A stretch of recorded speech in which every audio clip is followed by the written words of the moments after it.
جی السلام علیکم پیارے دوستو، امید ہے کہ سب خیر وعافیت سے ہوں گے۔ آج میں آپ کے سامنے حاضر ہوا ہوں سورۃ الفاتحہ کی تفسیر لے کر، اور اس میں کچھ اعتراضات ہیں، ان کو بھی ہم انشاءاللہ تعالی اس میں ذکر کریں گے۔ سورۃ الفاتحہ جو ہے یہ قرآن مجید کی سب سے پہلی سورت تسلیم کی جاتی ہے،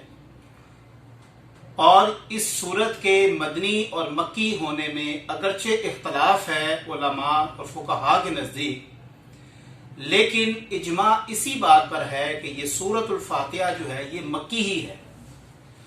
لیکن اس میں ایک بات یہ بھی واضح ہے کہ یہ سورۃ الفاتحہ اگر مکی ہے تو یہ سورۃ العلق کی جو پہلی 5 آیات ہیں،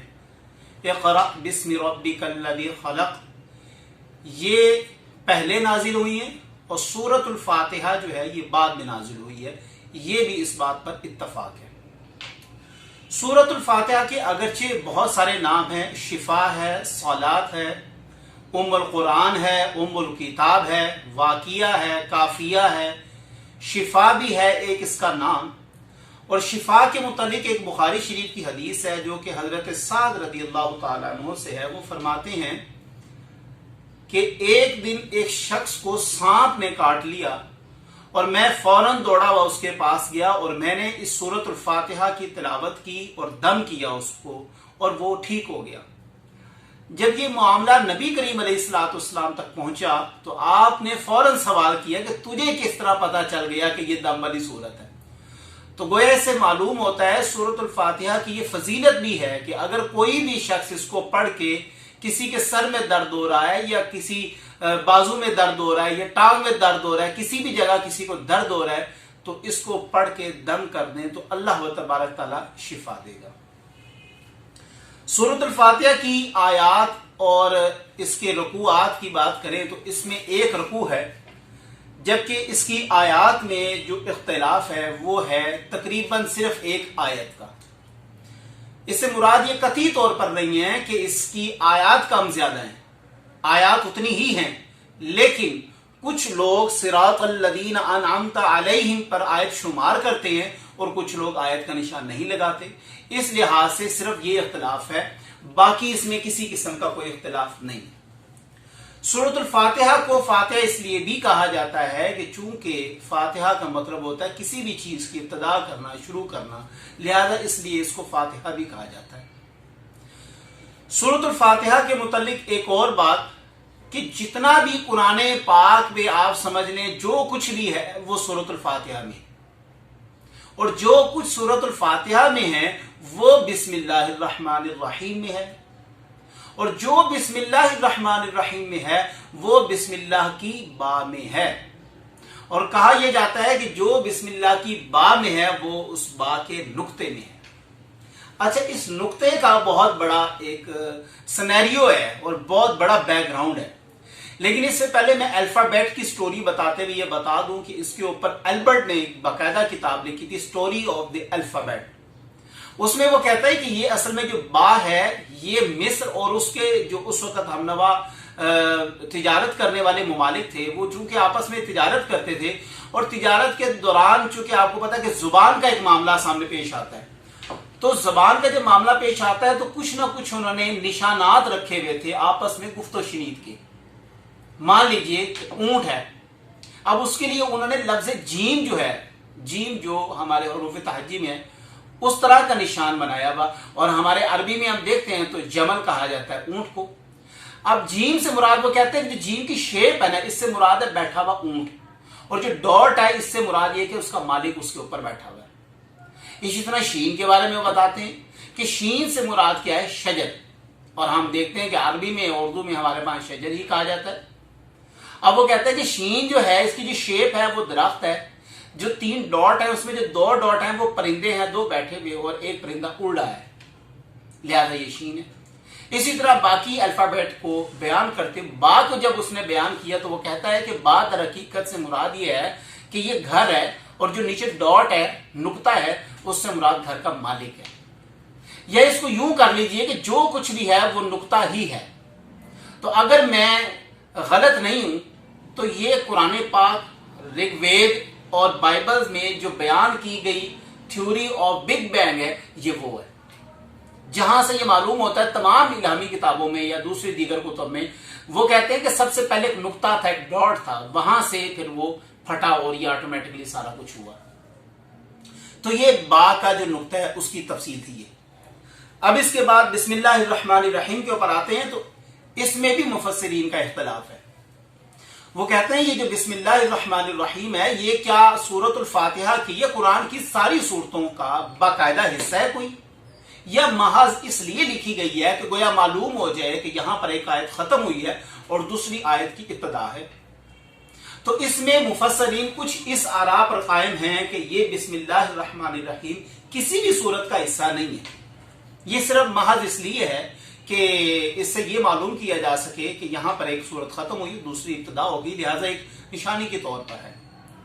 جبکہ ایسا نہیں ہے۔ اہل بیت کے ہاں جو علماء ہیں، جو مفسرین ہیں، انہوں نے اس بات کو واضح کیا ہے کہ آیت مبارکہ جو ہے یہ بسم اللہ الرحمن الرحیم باقاعدہ قرآن کا ایک حصہ ہے۔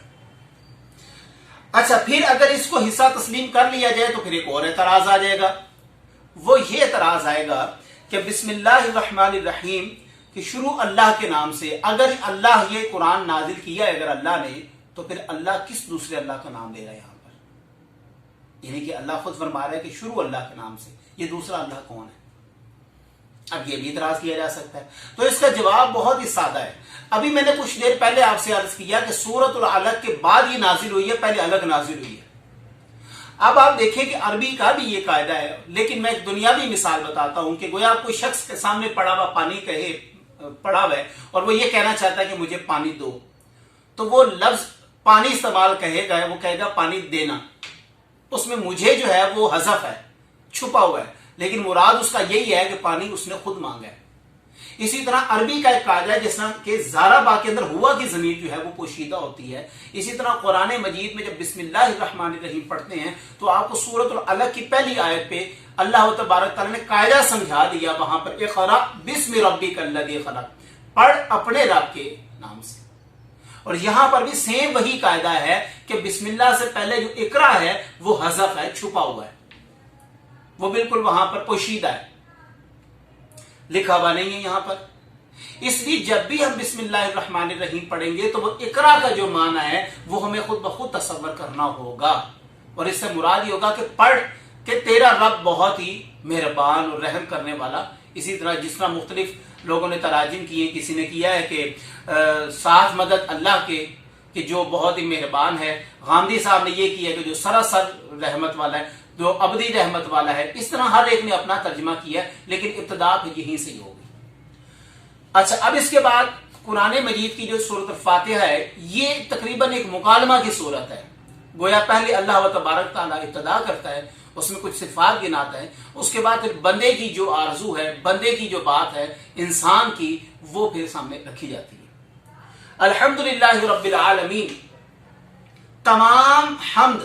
جتنی بھی حمد ہے وہ اللہ ہی کے لیے ہے۔ اب یہاں پر جو رب العالمین ہے، عالمین سے مراد مفسرین نے یہ بھی لکھا ہے کہ پتہ نہیں کتنے جہان ہیں، ہم تو ایک چھوٹی سی دنیا میں رہتے ہیں، مان لیجئے کہ 20,000 جہان ہے، 25,000 جہان ہے، 18,000 جہان ہے، یہ تو واللہ اعلم ورسولہ، ہم تو نہیں جانتے۔ تو جتنے بھی جہان ہیں، جہاں پر بھی مخلوق موجود ہے، وہ تمام کی تمام مخلوق حمد جو بیان کرے گی وہ اللہ ہی کی کرے گی۔ لیکن اس میں ایک نقطہ یہ بھی ہے کہ یہاں پر عالمین سے مراد جو ہے وہ مخلوق ہے ہر قسم کی، یعنی کہ عالمین انس، عالمین جن، عالمین ملائکہ، اسی طرح تمام مخلوقوں کے جتنے بھی عالم ہیں وہ تمام کے تمام جو بھی حمد کریں گے وہ اللہ ہی کی ہے۔ الرحمن الرحیم، بہت ہی خوبصورت دو جملے، یعنی کہ یہاں پر اللہ تبارک تعالیٰ نے فرما دیا ہے کہ یہ جان لو کہ رحمان اور رحیم صرف میری ہی ذات ہے۔ اور اسی طرح آگے چل کے ہم دیکھتے ہیں قرآن پاک میں اس کو مزید الیبوریٹ اس طرح کیا گیا ہے کہ لا تقنطوا من رحمت اللہ، میری رحمت سے نا امید نہ ہونا، میں تو بہت مہربان ہوں، رحم کرنے والا ہوں۔ یعنی کہ ابتدا میں ہی آپ کو یہ مائنڈ سیٹ بنا دیا گیا ہے کہ آپ نے کسی بھی طرح نا امید نہیں ہونا، پریشان نہیں ہونا آپ نے، کیونکہ آپ کا رب بہت مہربان اور بہت کریم ہے۔ مالک یوم الدین،